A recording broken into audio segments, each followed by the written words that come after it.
एक बार अकबर का खजाना खाली हो जाता है। एक बार अकबर का खजाना खाली हो जाता है और तब वो किसको बुलाता है? बोली किसको बुलाता है? बीरबल को। तब वह बीरबल को बुलाता है और कहता है कि बीरबल अब क्या किया जाए। कहता है कि बीरबल अब क्या किया जाए। तब बीरबल कहता है महाराज अब मैं ही कुछ करता हूं। और बीरबल किसी से मदद मांगने के लिए चल पड़ता है, क्योंकि राजा तो मदद मांग नहीं सकता है। बीरबल जाता है और एक व्यापारी से बात करता है और उसको अपनी सारी गाथा सुनाता है कि ऐसी ऐसी बात हो चुकी है। तब वह व्यापारी अपना सारा खजाना खोल देता है कि महाराज ले लीजिए। बीरबल और अकबर यह देखकर चौंक जाते हैं। बीरबल और अकबर यह देखकर चौंक जाते हैं कि इतना सारा खजाना कहां से आया तेरे पास। तब वह व्यापारी बताता है कि महाराज यह मैंने खजाना, यह धन मैंने तुम्हारे ही राज से टैक्स चोरी कर करके कमाया है।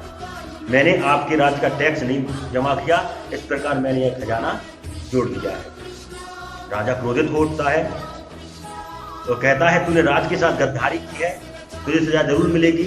तब वह उस व्यापारी का सारा धन हड़प लेता है और उसको अपने घोड़ों की लीद उठाने की ड्यूटी दे देता है कि जा तू आज से हमारे घोड़ों की सेवा करेगा, उसकी लीद उठाएगा। वो सारा धन अकबर ले लेता है। कुछ साल और निकलते हैं, एक दो वर्ष और निकलते हैं और फिर से खजाना खाली हो जाता है अकबर का। फिर वही बात, बीरबल को बुलाया जाता है। बीरबल से कहता है क्या किया जाए। तब बीरबल अपना विवेक लगाता हो, कहता है उसी व्यापारी को फिर से बुलाया जाए। उस व्यापारी को फिर से बुलाया और उससे फिर से मदद ली। अब अकबर कहता है कि उसका सारा धन तो हमने ले लिया था और वह उस दिन से हमारी घोड़ों की लीद उठा रहा है, अब उसके पास धन नहीं होगा। अब उसके पास धन कहां से आएगा। बीरबल ने कहा नहीं महाराज, उसको ही बुलाओ, वही हमारी मदद फिर से करेगा। बुलाया जाता है उस व्यापारी को।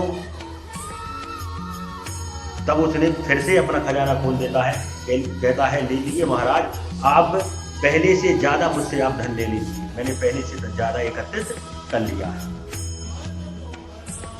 महाराज फिर से चौकन्ने हो जाते हैं, फिर से चौंक जाते हैं कि उस दिन से तू मेरे यहाँ नौकरी कर रहा है, अब तूने यह धन कहां से एकत्रित कर लिया। व्यापारी कहता है महाराज मैंने जो आपके घोड़ों की लीद उठाई थी, मैंने वह चोरी कर करके बेच के जो धन कमाया वह एकत्रित कर लिया। महाराज फिर से क्रोधित उठते हैं कि तू तो चोर है, तूने हमारे राज की चोरी की है। और उसका सारा धन दौलत ले लेता है और उससे कहता है कि अब मैं तुझे इस राज से बाहर ड्यूटी देता हूं। उस व्यापारी को समुद्र के किनारे जहाजों को गिनने की ड्यूटी लगा दी कि जो भी हमारे राज्य में जहाज आएंगे या हमारे यहाँ से जहाज जाएंगे उसकी केवल तू गिनती करते रहे। ठीक है महाराज, मैं यही काम करूंगा। उसकी ड्यूटी लगा दी, फिर से राज चलने लगता है और कुछ ही साल निकलने के बाद फिर वही खजाना फिर खाली हो जाता है। फिर वही बीरबल को बुलाया जाता है। बीरबल वही कहते हैं कि उसे व्यापारी को बुलाया जाए। राजा कहता है कि उसके पास अब धन कहां से आएगा, अब तो वो राज के अंदर ही नहीं है।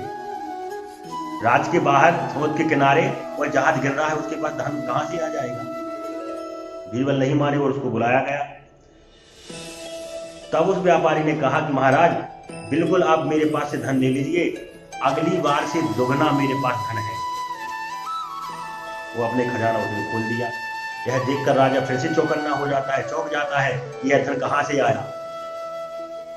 तब वह व्यापारी फिर से बताता है महाराज कि जो अपने राज्य में, जो आपके राज्य में जहाज आते थे, उन जहाजों से मैं थोड़ा बढ़ के टैक्स लेता रहा। मैंने कहा कि आज से मेरी ड्यूटी यहां पर लगा दी गई है और महाराज ने कहा है कि थोड़ा जो टैक्स देते थे उसका 1% टैक्स बढ़ा के दो, नहीं तो मेरे राज्य के अंदर जहाज नहीं आ पाए।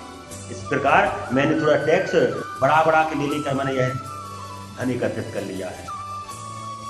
इसका तात्पर्य यह हुआ कहने का कि भाई साहब पैसा कमाने का हुनर होना चाहिए। तो पैसा पैसा कमाने का हुनर होना चाहिए, उसे चाहे आप किसी भी कोने पर भेज दो, वो पैसा कमा के आ जाएगा। पैसा कमाने का टैलेंट होना चाहिए, हुनर होना चाहिए, तभी व्यक्ति पैसा कमा सकता है।